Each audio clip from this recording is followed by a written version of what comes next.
saw a video saying something like, Black Caribbean people are the most integrated people in this country. This was during the riots. And the idea, I think, was that, well, don't come for us. We're so integrated. We want to be part of your society, you know.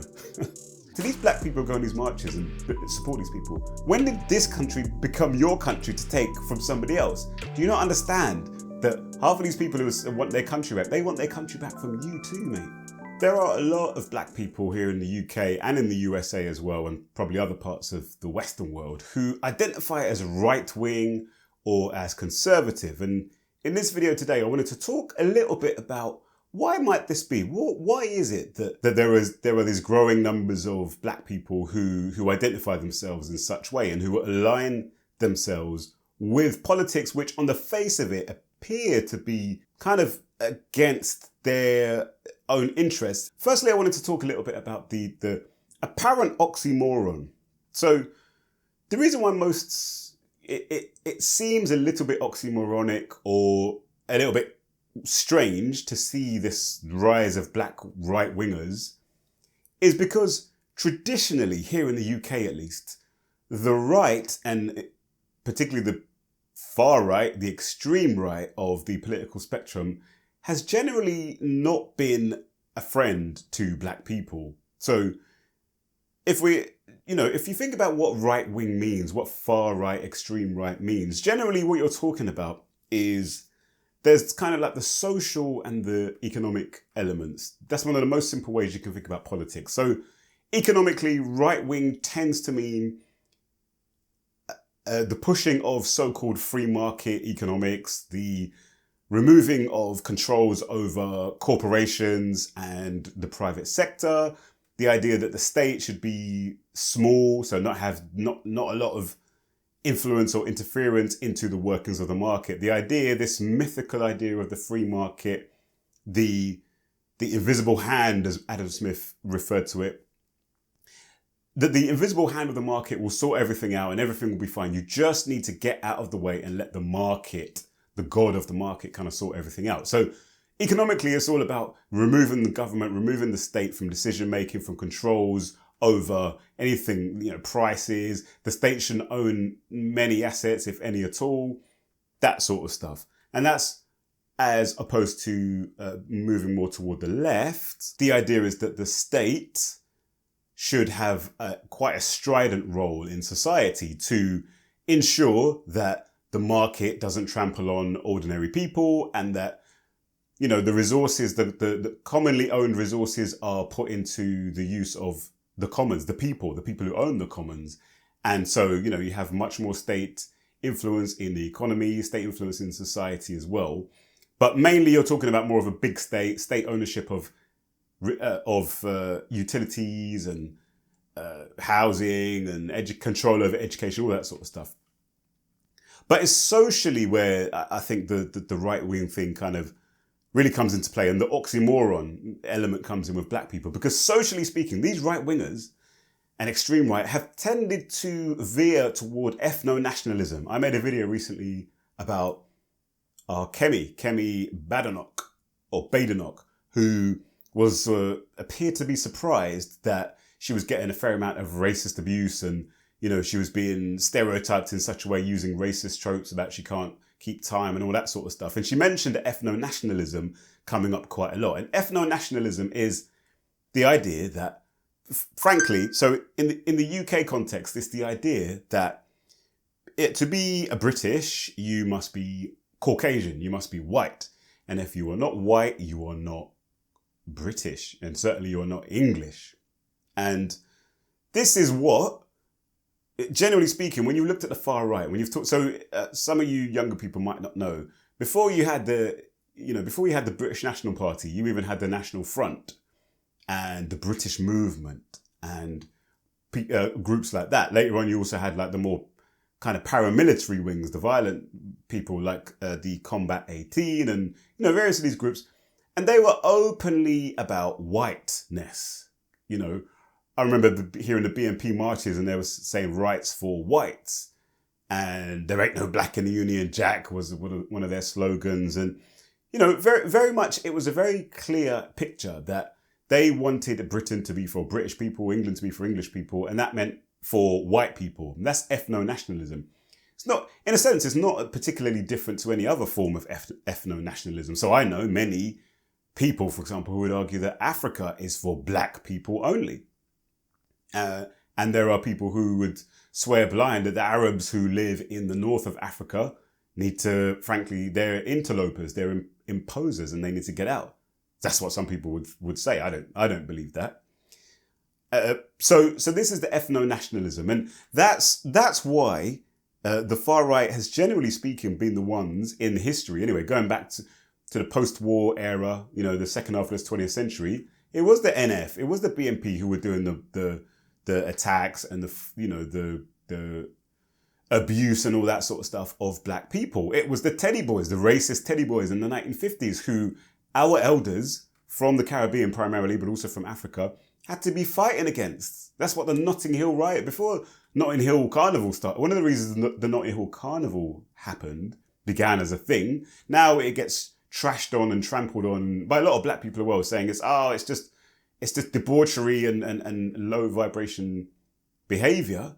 The reason it exists in the first place, and I agree it's changed a lot, but the reason it exists in the first place is that it was a response. It was a response to the race riots that happened in Notting Hill and also in Nottingham in the mid-1950s. The Teddy Boys were the ones who were doing the attacking, who were doing the abusing and the killing of many black people in those times. So for me, I wasn't around in those days, but I do remember, seeing these NFs with their Nazi salutes and doing the monkey noises and all that sort of stuff. For me, it very much is, it feels very strange to see black people aligning themselves with the descendants of these BNPs and National Fronts and so forth. And actually, oftentimes, someone like, for example, Tommy Robinson was a member of the British National Party. He was a member of that party. He has many people who are in his movement through the EDL, Pegida, whatever, all these movements he's had, who were, and maybe even still are, members of these far right, openly racist parties. So that's where the kind of, the oxymoron and the sort of strangeness comes in. And so what's going on? Well, I think there were three main things I want to talk about. I'm not trying to make some conclusive, all-expansive conversation, but there are three main things I want to talk about. First of all, I want to talk about religion. And maybe you didn't think I was going to go there, but I actually think that religion is one of the most important elements to help to explain this, because black British people have generally been overwhelmingly of a Christian persuasion. That certainly was the case for the sort of earlier waves of black people who came here from the Caribbean, from the 1950s, 60s, 70s. I would have thought 99% of them would have been Christian. And then, now with the later wave of African immigrants coming directly from the continent of Africa in the 90s, noughties and 10s, they're predominantly Christian. Yes, there are some, I think there's been a higher number of Muslims in that later wave, but the majority have been Christian. Amongst the evangelicals, there's a strong Christian Zionist element there because of the prophetic element. So there's that, the Holy Land, that land is seen as being promised to the Jews. And I remember hearing some of these televangelists saying that the Jews must be in Jerusalem in order for Jesus to come back. And I remember at the time always thinking that seems a bit weird. So you're kind of advocating for violence and genocide and occupation and all these sorts of things in order to bring about a prophecy. That was one of the main things that I just couldn't get my head around with regard to these people. But the point is that helps to align many black Christians with those on the right of the political spectrum here. That's why a lot of them liked George W. Bush, because he was very much was very much supported by the religious right. And there's that. And then also as well, and this is where Islam comes in, a lot of the beef that's happening right now, when you look at these marches and all that sort of stuff that's happening right now, who are the people that they're talking about mainly? Who are the people that they're against? Who does Tommy Robinson say that he's against? Islam, isn't it? Islamism. jihadis and all this. That's what they say they're against. And that language, that narrative, it finds very fertile recipients amongst black people, particularly those Africans who have come from Africa. Many of them come from Nigeria, where there is conflict going on between northerners and southerners, certain northerners, certain southerners. It's wrapped up in religion, but personally I feel that the religion is just as is so often the case, religion is just the kind of red herring. The issues that really are taking place are much more to do with the distribution of resources, the sharing of political power, different socio-economic lifestyles, if you like, so the pastoral versus the sedentary and all that sort of stuff. But it's just portrayed as the Muslim northerners, fighting against the Christian southerners. And so when they're coming here now to the UK, they choose a side. They choose a side. They choose the side of those who are against Islam, and they choose the side of the Jews as well. So when you're talking about on a geopolitical level, they will choose Israel, the state of Israel, over anybody else, even in the face of the genocide that is happening and has been happening over there for a couple of years nearly. So I think that's a key part, and as well with the earlier Caribbean immigrants as well, it's a similar thing that the black people. So let's talk about the earlier migrants from the Caribbean. I remember growing up. I'm in like a weird in between thing because we came from Africa, from East Africa, but at the time we came now, most black people here were Caribbean. This is in the early 80s, and so I've always found that's what I grew up in. I went to school in the 80s, so that's my childhood experience, and I remember very much that it was the black people and the white people were the ones who kind of got on together a lot more. There was a lot of intermarrying, if you like, or whatever you want to call it. Whereas there was none of that with the Asians. The Asians from Pakistan in particular and India, Bangladesh we very much saw them as kind of, for me personally, I was just friendly with anybody, but there was a very clear delineation between the English speaking people, the blacks and the whites, and the Urdu speaking, the Gujarati speaking, the Bengali speaking, the, whatever it might be, Hindi speaking people.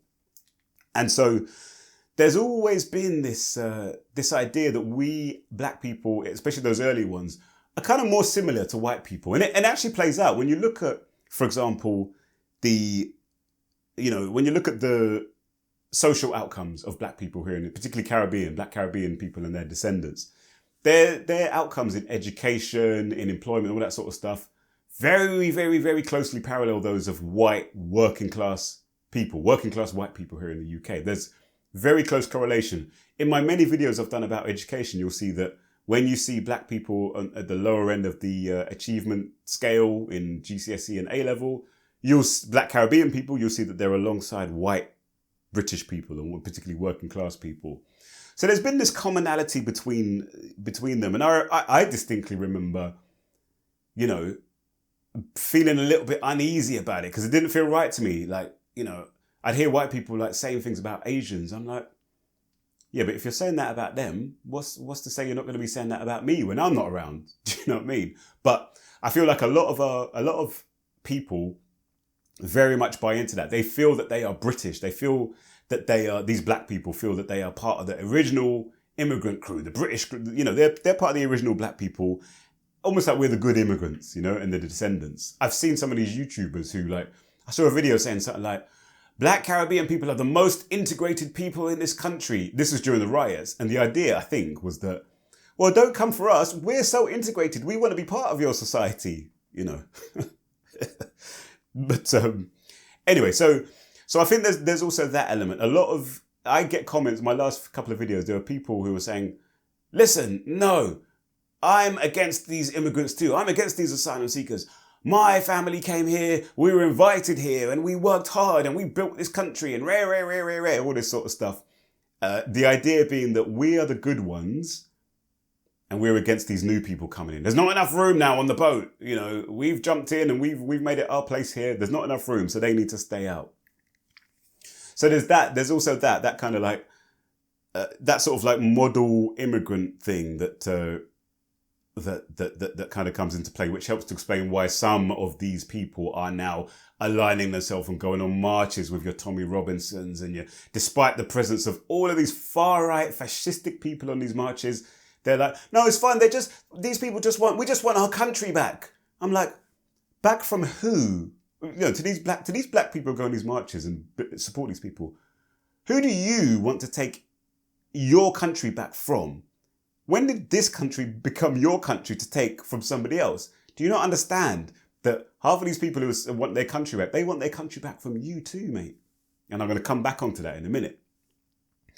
So that's something. I think also as well, for the newer African immigrants, I've talked about the religion element of that as well. I think that the newer African immigrants are much more religious, actually, more zealously religious than the Caribbean descendants are now, So I think with the newer black immigrants, there's not really much of a racial consciousness, first of all. I don't think a lot of them don't see real commonality with, say, me or, the Caribbeans who are here. They don't see any similarities in their experiences. They've come mostly, they're, middle class. They've got decent jobs, many of them, and they're upwardly mobile and all that sort of stuff. Think Kemi Badenoch, that kind of person. And these people, I think, are much more aligned with that social conservatism, the idea of individualism. You can make it, just pull your bootstraps up, all that kind of stuff. And I think those kinds of people are the ones you will hear saying things like, stop whining about racism in Britain. There's no racism in Britain. You're just making excuses. And they're coming from a position of relative privilege because they haven't grown up here, many of these people, or they didn't experience what previous generations have experienced in this country. But the point is that that's one of the key reasons why you'll see a lot of these Africans I made a video 10 years ago about the rise of black conservatism or something. And I made the point that a lot of these people were Africans from the African continent, or their parents were recent immigrants from the African continent, who come with a certain class consciousness. You have to talk about class as in amongst all of this. Otherwise, you're closing one of your eyes to try and understand the full picture. You've got to open your both eyes. You've got to understand that class is an element of this. And this is one of the problems that we have overall, is that the class analysis is nowhere to be seen on the whole. And so it's all about culture and religion and all of this sort of stuff. Now, so those are some of my key kind of reasons that I can think of.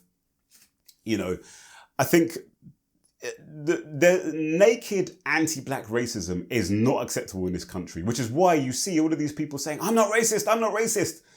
40 years ago, people weren't really saying that. I'm not racist. That, it wasn't something that, I think it was a bit more of something that you would be open to come out and just say, I don't really like, these people around me. Older people will be more likely to say that. But these days, and it's a good thing, these days, being seen to be racist is not something that people, want. And I think, unfortunately, the funny thing is that state of affairs was brought about as a result of years and years and decades of activism and struggle by black people and Asians, but also amongst those on the left. It was those on the left of the political spectrum who were allies to black and brown people. We're talking about marches. In the 70s, there were massive marches, anti-Nazi League marches, rock against racism marches. The Clash, the Sham, was Sham 69 maybe? I don't know. But, all these Steel Pulse, all these reggae groups, there were these massive, massive concerts. And you look at the crowds. Go and over check this video of the Clash playing, I think it's White Riot in Brockwell Park in 1977. I think it is a rock against racism concert. Sea of white faces pogoing around to this song, and it was all about fighting against the rise of the National Front. Actually, the National Front in those days were very, very strong. And it was the left who allied with black and brown people to work together to kind of overcome the threat of these ideas. And that's why it's seen as kind of, no one wants to be seen to be racist. But I think it's bred a false sense of security now, because a lot of black people now have forgotten the struggle. They've forgotten the history, or they ignore the history. They ignore the struggle. And my question to these people is that, what are you going to do when these people, when Farage, if, let's hope it doesn't happen, but if Farage comes in, if reform comes in, what are you going to do? Because right now, yeah, they're talking about asylum seekers. This number of people who are a tiny proportion of the total immigrants who come into this country, by the way. When you look at the total number of people who've come into this country over the last few years, the overwhelming majority of them have not been asylum seekers.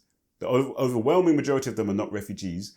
The large majority of them have come from Nigeria, from India, to come and fill care work jobs. They've come to plug gaps in the economy.